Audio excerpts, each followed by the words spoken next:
How you doing? This is Coffee Break with Jimmy, and I just wanted to follow up yesterday's podcast I did about Charlie Kirk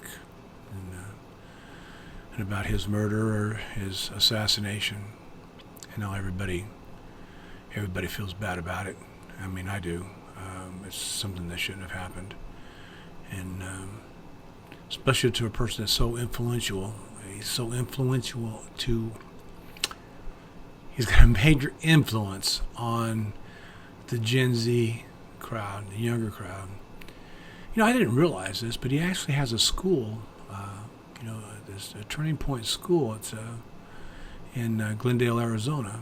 And apparently, it goes from K through 12. And, but it's the thing is, he has a major influence on a lot of the younger crowd, and letting them know about what's right and what's wrong. And the thing I wanted to really follow up on, and I didn't talk about it yesterday, but the mayor race in New York City. They got this Curtis Sliwa, they got this Johan Mondami, you got Andrew Cuomo and Mayor Adams right now. The four are running for the mayor of New York. And I think they ought to maybe just get it down towards Johan Mondami and Curtis Sliwa, or Johan Mondami and Andrew Cuomo. I don't think Mayor Adams really, because he's running as an independent, he's not even running as a Democrat. But I don't think he has much of a chance. Because New York doesn't really care for Mayor Adams, and some of them don't care for Andrew Cuomo either. But this Curtis Sliwa, I think he may have a chance. I don't know. He's only got 17% of the vote. I know Adams got like 8 or 9% of the vote. And this is just the polls. Andrew Cuomo's got 26, and this Johan Mondami has got around 40. But they don't need Johan Mondami, because this is a domino effect. This is going to affect other cities. This happens in New York, and New York is really the main large city in the United States. I mean, you can say the main city is Washington, D.C., because that's where the president's at. But New York is where the stock exchange and so on. Everything pretty much goes through New York City. And but we don't need a socialist, and New York doesn't need a socialist. I'm from California, so it's not like I'm going to be able to vote on it. But I really think Turning Point, what Charlie Kirk started with Turning Point USA, he made a major impact on the MAGA movement. He helped President Trump get reelected. I think he actually helped him get reelected in 2020, which I think President Trump actually won the 2020 election. But Charlie Kirk, I mean, he was a different person. He did different. He's just very smart. He was a very God-fearing man who believed in Jesus Christ first off. Then Jesus, what does it say? He went Jesus Christ, his family, and then the country, in that order. And that's almost like how I believe this. This little flag behind me in the Iwo Jima statue there. It's Semper Fidelis. Is always faithful. And Charlie Kirk kind of believed, he wasn't a Marine, but he believed the same idea, always faithful to his God and his family and his country. And to me, it was God, family, country, and the core. And so we thought a lot alike. He didn't graduate from college. He didn't go to college. I guess he did for a semester, and then he dropped out. I didn't graduate from high school. I went to my senior year, or the beginning of my senior year, and I joined the Marine Corps. That was because I passed the test high enough to where I was able to go in the Marine Corps without a diploma. And this was back in the 70s, so. But now you have to have a diploma. But the thing is Charlie Kirk did this Turning Point, I think, can make an impact on the mayor race in New York City.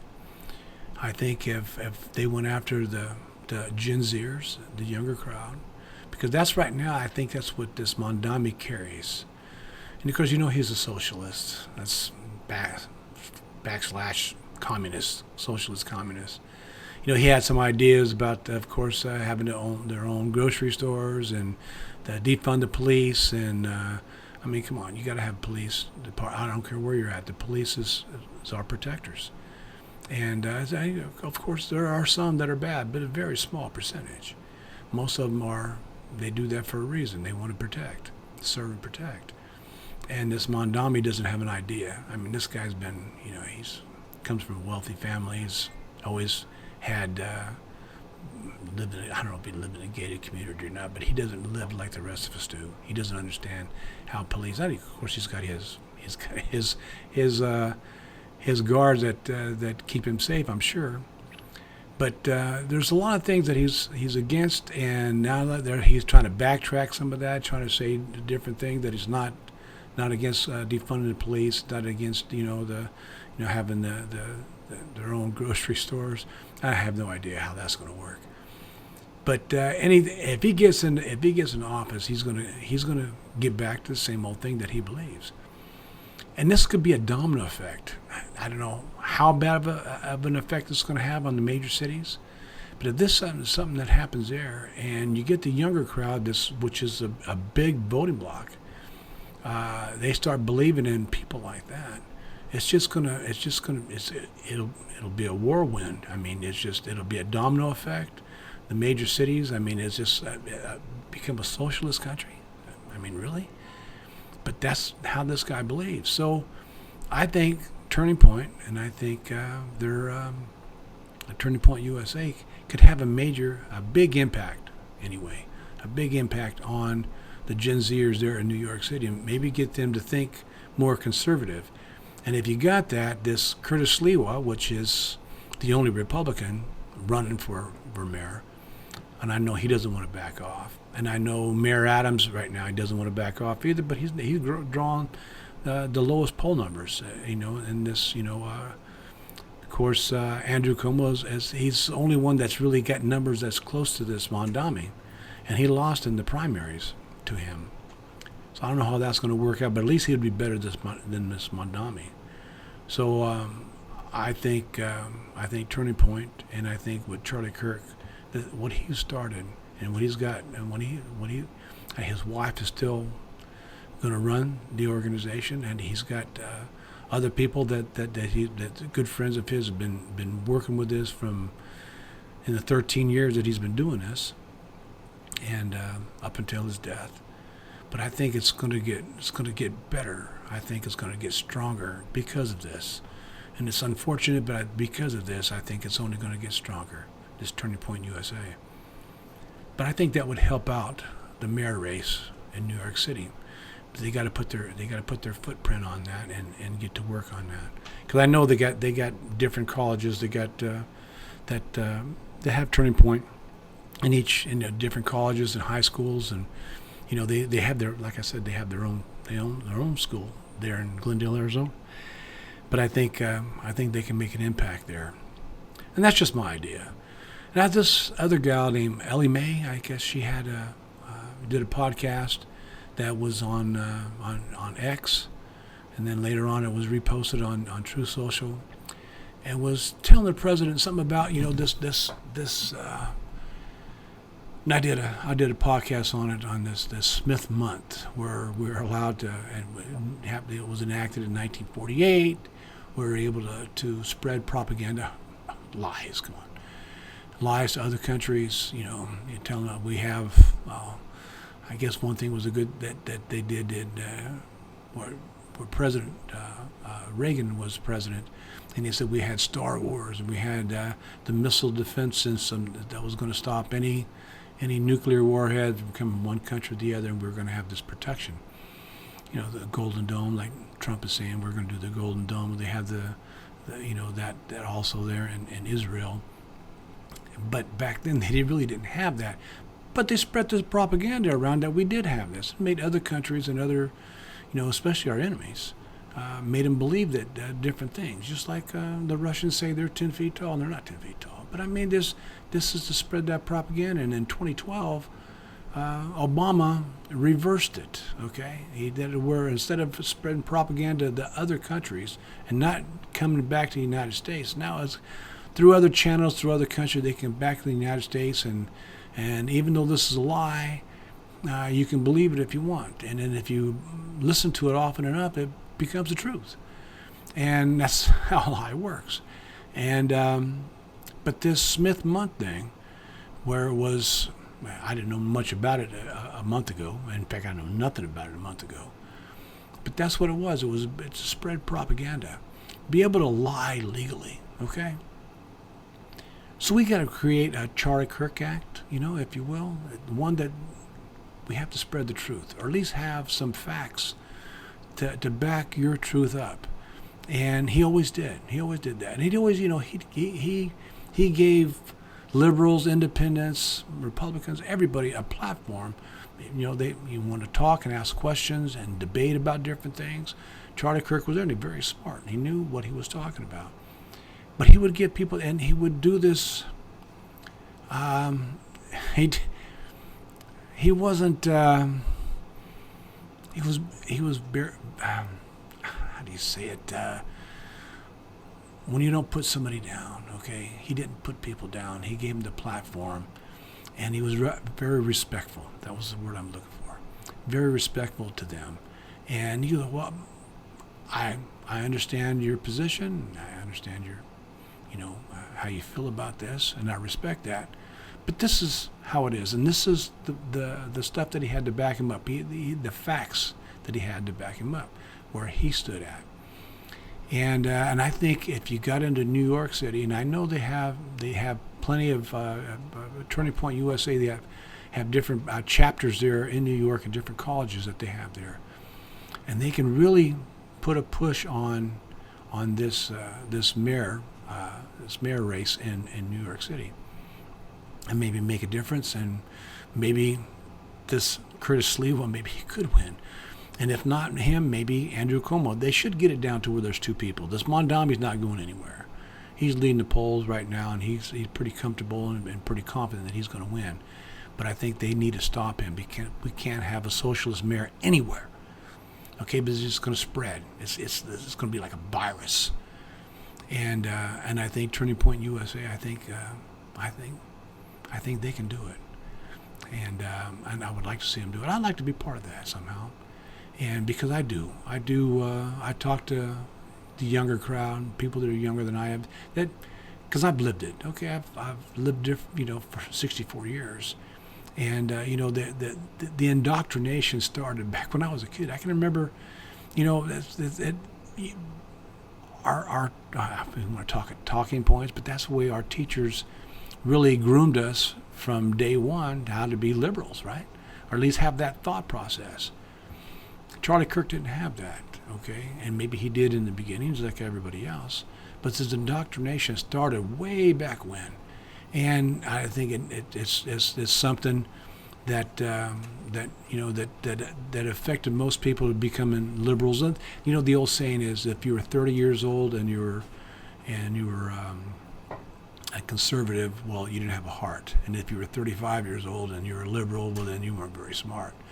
And that was the era, the mid 30s or 30 to 40 is when you'd make a change. If you're going to make a change from liberal to conservative, maybe it might even be a little bit earlier than that, because people will start getting smarter about different things and start believing in different opinions when you see what's going on. And like in my case, I started off as a Democrat, and then I became an independent, then I became a Republican. And I pretty much, ever since I was able to vote, I always voted Republican. They always made the most sense to me anyway. But I was an independent back then. But I think Turning Point would have a major impact on that race. So I just wanted to mention that. And I also wanted to mention that maybe we can start a Charlie Kirk Act, okay? About telling the truth, like the Smith Month Act, where you're able to tell lies and spread propaganda to other countries. Well, let's have a Charlie Kirk Act that would where you have to tell the truth. You can have to have facts to back you up. Because of course he was a God-fearing man. He believed in the Lord, in one of the 10 Commandments, "Thou shalt not lie," right? And that's the way he was. And he was a very honest person. I still feel that way. He's still an honest person. And I think the people he had in Turning Point, his wife, Erica, and other friends of his, and people that he had there in his realm there, I think it's going to carry it on. I think it's going to get greater from his lead. But I think we should have some kind of an act, a truth act, to where you have to tell the truth and have your instead of just having an opinion, you got to have the facts. If you're going to say something, it's going to be the truth. And maybe your truth is an opinion, and maybe an opinion is well enough. And because a lot of times I have an opinion, I believe that's the truth. But I think we should have some kind of a truth act called the Charlie Kirk Act. And I think this gal, I said her name earlier. What was her name? Not Eloise. Anyway, she was on True Social, and she came out on X. I mean, not X. TikTok, and she was saying that we need to reverse this truth, this Smith Month Act, and make it the Charlie Kirk Act, make it the Truth Act. And, I think there's something to say about that. So anyway, that's pretty much what I want to talk about. Just kind of fill up, from yesterday's podcast, and to kind of tag on that a little bit, talk about this, and talk a little bit more about Charlie Kirk, and I think I guess his funeral is going to be on next Sunday, a week from today, and a lot of people are going to be there. He had a lot of friends in big places, and it wasn't that it was friends in big places. He was just, if he was talking to you as a liberal or a conservative, and you were talking to him at some college, and you're going to have a debate, he would treat you the same way he treated the President of the United States. Of course, I think he was in awe of the President of the United States, but I think he would treat you the same way. I think he did, because you've seen him the way he treated people. He treated them with respect. And he got a little antsy a couple of times, but that's all part of telling the truth and trying to get your point across. And I think we're going to miss him. And anyway, this is Coffee Break with Jimmy. Please subscribe, hit the notification bell, and please share and press the like button, and I will see you next time.